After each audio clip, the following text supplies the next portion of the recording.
حضرت آدم علیہ الصلوۃ والسلام سب سے پہلے بشر ہیں، سب سے پہلے انسان ہیں جن کی تخلیق کی گئی۔ ان سے پہلے کسی انسان کا جسم اس صورت میں انہیں نہیں بنایا گیا تھا۔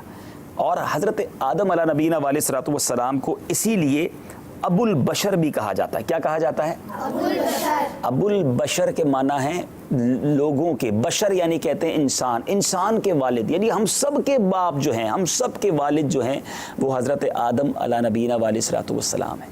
حضرت آدم علیہ نبینا علیہ الصلوۃ والسلام کو جب اللہ تبارک و تعالی نے پیدا کرنے کا ارادہ فرمایا، تخلیق کا ارادہ فرمایا، تو اللہ کی شان ہے کسی سے مشورہ نہ کرے، مگر وہ کریم ہے، اس نے فرشتوں سے گویا مشورہ کیا اور کچھ اس طرح کا مکالمہ ہوا۔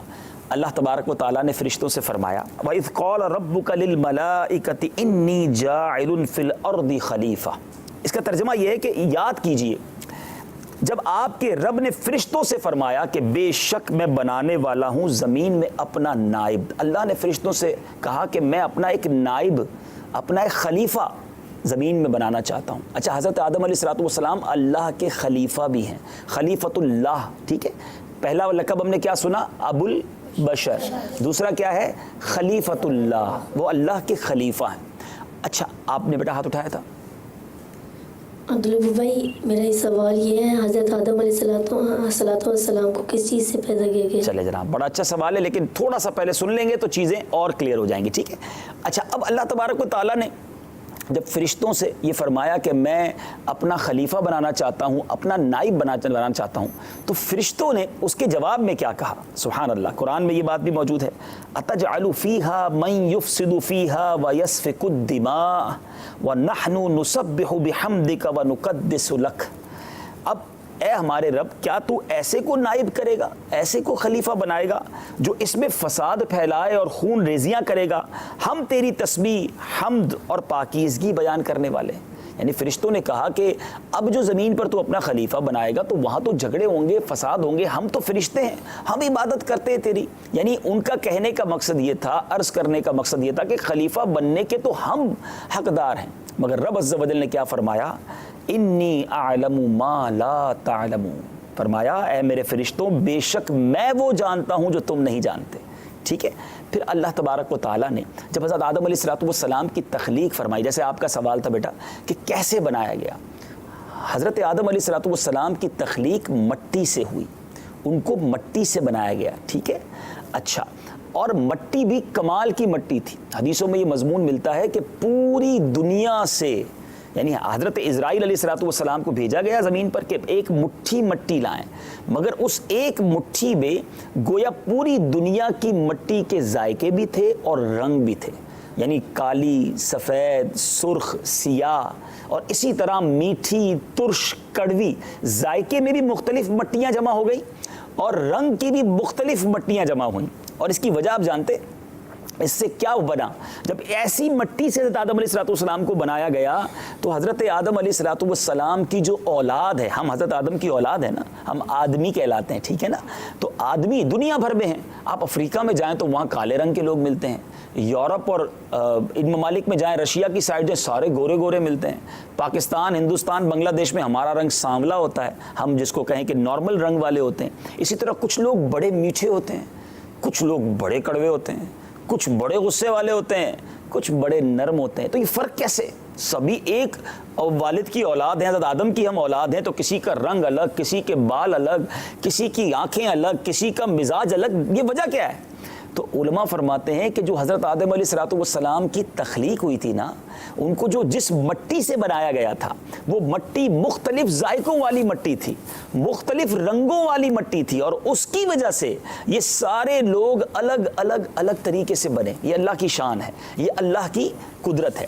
اچھا، اب مزے کی بات، حضرت آدم علیہ الصلوۃ والسلام کو جب تخلیق کیا گیا تو آپ کا جو مبارک پتلا تھا، آپ کو ابھی روح نہیں ڈالی گئی تھی، تو جنت کے دروازے پر رکھ دیا گیا۔ فرشتے دیکھتے تعجب کرتے، ایسا پہلے تو کبھی کوئی نہیں بنا تھا۔ فرشتوں کی تو جو شکل و صورت ہے وہ مختلف تھی، ہماری شکل و صورت، انسان کی شکل و صورت الگ ہے۔ تو اب کیا ہوا؟ تو اب حضرت آدم علیہ نبینا علیہ الصلوۃ والسلام کی جب تخلیق ہو گئی تو اللہ تبارک و تعالیٰ نے روح ڈالنے کا، روح اس میں ڈالنے کا حکم دیا۔ تو جب حضرت آدم علیہ السلام میں روح داخل ہوئی تو سب سے پہلے جو ہے روح پہنچی ناک میں، تو آپ کو چھینک آئی. جب چھینک آئی تو اس کے بعد روح پہنچی زبان میں.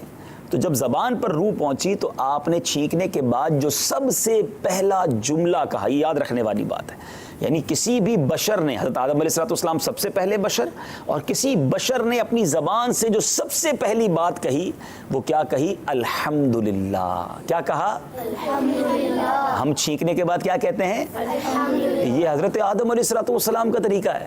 چھینکنے کے بعد، اچھا مزے کی بات آپ کو ماشاءاللہ یاد ہوگا، مدنی چینل کے ناظرین ذرا غور کریں آپ کو یاد ہے کہ نہیں. مجھے امید ہے ہمارے مدنی منوں کو پتا ہوگا، جب چھینکنے کے بعد کوئی الحمدللہ کہے تو جواب میں کیا کہیں گے؟ دیکھیں سارے مدنی منوں کو یاد ہے یرحمک اللہ. لیکن ٹھیک ہے، اب مزے کی بات بتاؤں آپ کو جو آپ کے ایمان کو تازہ کر دے گی. حضرت آدم علیہ نبینا علیہ السلام نے سب سے پہلے الحمدللہ کہا، مگر اس کے جواب میں یرحمک اللہ رب نے ارشاد فرمایا. کوئی اور بشر تو تھا ہی نہیں نا. حضرت آدم چھینک کر الحمدللہ کہتے تو جو سنتا وہ جواب دیتا، کوئی اور تو تھا ہی نہیں. تو اللہ تبارک و تعالیٰ نے یرحمک اللہ ارشاد فرمایا. ٹھیک ہے، اچھا اب فرشتوں کو حکم دیا گیا کہ حضرت آدم علیہ نبینا علیہ السلام کو سجدہ کریں. اچھا پہلے یہ ڈیبیٹ، پہلے یہ بات ہو چکی تھی کہ ہم حقدار ہیں زمین پر خلیفہ بنانے کے، اپنا نائب تو ہمیں بنا، مگر اللہ نے فرمایا کہ میں وہ جانتا ہوں جو تم نہیں جانتے. پھر اللہ تبارک و تعالیٰ نے حضرت آدم علیہ نبینا علیہ السلام کو تمام چیزوں کے، دنیا کی ایچ اینڈ ایوری ہر چیز کا علم عطا فرمایا. دنیا میں جو کچھ آنا ہے آئے گا، جانوروں کے نام، پرندوں کے نام، چرندوں کے نام، برتنوں کے نام، دنیا کی ہر چیز کے نام. بلکہ ایک اور ایمان افروز بات بتاتا ہوں، یہ جتنی باتیں میں ایکسٹرا کہتا جا رہا ہوں نا، اس کو غور سے سننا ہے. ہو سکتا ہے میں اس واقعہ سنانے کے بعد کچھ سوال آپ سے بھی کروں اور مدنی چینل کے ناظرین آپ سے، مدنی منوں آپ سے بھی کرنا ہے کہ حضرت آدم علیہ نبینا علیہ السلام کو پتہ ہے کتنی زبانیں اللہ نے یاد کروائیں، کتنی زبانیں سکھائیں. آج دنیا میں لوگ ملتے ہیں نا، کہتے ہیں مجھے 5 زبانیں آتی ہیں. 10 زبانیں والوں کو تو لوگ بہت بڑا عالم سمجھتے ہیں کہ اس کو 10 ملکوں کی زبانیں آتی ہیں. حضرت آدم علیہ السلام کو 7 لاکھ زبانیں عطا کی گئیں، یعنی 7 لاکھ زبانوں کا علم، یعنی جو 7 لاکھ لینگویجز، 7 لاکھ بولیاں ہیں حضرت آدم علیہ نبینا علیہ السلام کو سکھا دی گئیں. اللہ نے وہ علم عطا فرمایا. اللہ سکھانے والا ہے حضرت آدم علیہ السلام کو. حضرت آدم نے رب سے وہ سارا علم لے لیا. اب فرشتوں سے اللہ تبارک و تعالیٰ نے فرمایا کہ اے فرشتوں اب بتاؤ ان چیزوں کا نام، ان چیزوں کے بارے میں. تو فرشتوں نے کہا اے رب عز و جل ہم تو وہی جانتے ہیں جو تو نے بتایا. پھر حضرت آدم علیہ السلام سے فرمایا اب تم بتاؤ. تو انہوں نے سارے نام بتا دیے. تو فرشتوں نے یہ احساس کر لیا، یہ ریئلائز ہو گیا انہیں کہ یہ علم میں آگے ہیں، اور پھر فرشتوں کو حکم دیا گیا کہ سجدہ کیا جائے. مگر یہاں پر جو بڑی اہم بات آپ کو بتانی ہے، ہمارے مدنی چینل کے ناظرین کو بھی بتانی ہے کہ علم جو ہے حضرت آدم علیہ نبینا علیہ السلام کی برتری، فوقیت اور عروج کا سبب بنا، اور انبیاء کی میراث کہا گیا علم کو. تو ہم جتنے اسلامی بھائی یہاں ہیں، مدنی منع مجھے سن رہے ہیں، علم حاصل کریں. علم وہ عظیم خزانہ ہے. دیکھیں لوگ کہتے ہیں مال ہونا چاہیے، پیسے کے لیے ساری زندگی لگاتے ہیں، علم کے لیے وقت نہیں نکالتے. دنیا میں بہت سارے آپ کو مالدار ملیں گے. جی بیٹا آپ کا سوال ابھی لیتے ہیں. دنیا میں بہت سارے مالدار ملیں گے، مگر ان مالداروں کے پاس علم نہیں ہوتا، علم دین سے بہت دوری ہوتی ہے. حالانکہ علم وہ خزانہ ہے. یاد رکھیے گا، مال کی بندہ خود حفاظت کرتا ہے. پیسے ہوں گے تو سنبھالو گے نا، زیادہ ہوں گے تو چوکیدار بھی بٹھانا پڑے گا. مال کی بندہ حفاظت کرتا ہے، علم انسان کی حفاظت کرتا ہے. فرق دیکھیں، مال دنیا ہی میں رہ جاتا ہے، علم قبر میں بھی ساتھ جاتا ہے. مال جتنا خرچ کریں کم ہوتا ہے، علم جتنا خرچ کریں یعنی جتنا بتائیں جتنا پھیلائیں بڑھتا چلا جاتا ہے. اب بتائیے کون سا خزانہ اچھا ہے، مال یا علم؟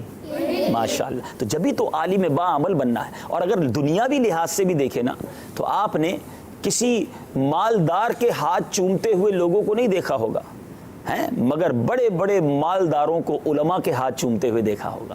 دنیا میں بھی اللہ نے علماء کو، علم والوں کو بڑا مقام دیا ہے، اور انشاءاللہ آخرت میں ان کا مقام بہت بلند ہوگا.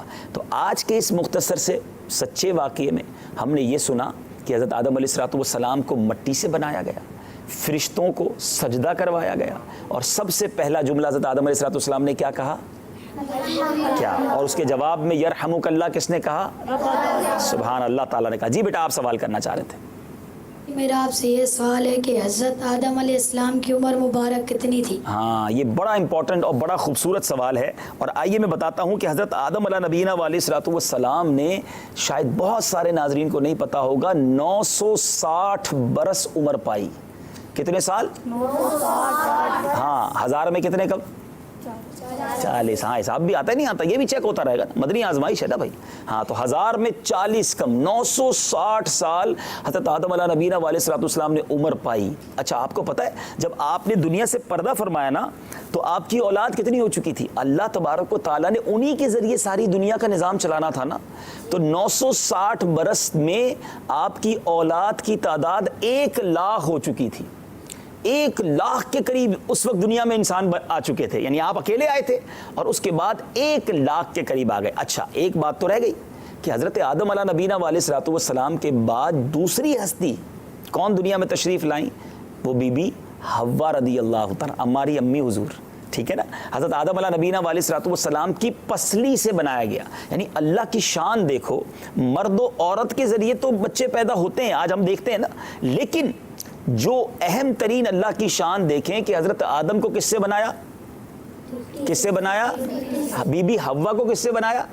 حضرت آدم علیہ الصلوۃ والسلام کی پسلی سے۔ اللہ کی شان دیکھو، وہ جو چاہے کر سکتا ہے۔ ان اللہ علی کل شیء قدیر۔ حضرت عیسیٰ علیہ الصلوۃ والسلام بغیر والد کے پیدا ہوئے، اللہ جیسے چاہے اپنی تخلیق کے نظارے دکھائے، اپنی قدرت کے نظارے دکھائے، اور یہ ہم سب کے لیے بہت بڑا سبق ہے۔ جو لوگ کہتے ہیں یہ امپاسبل ہے، یہ ہو ہی نہیں سکتا، یہ میرے اور آپ کے لیے تو ناممکن ہو سکتا ہے، اللہ کی قدرت میں کوئی چیز امپاسبل نہیں۔ اسی نے یہ دنیا بنائی ہے، وہ جیسے چاہے چلائے، تو ہمیں اللہ کی قدرت پر بھروسہ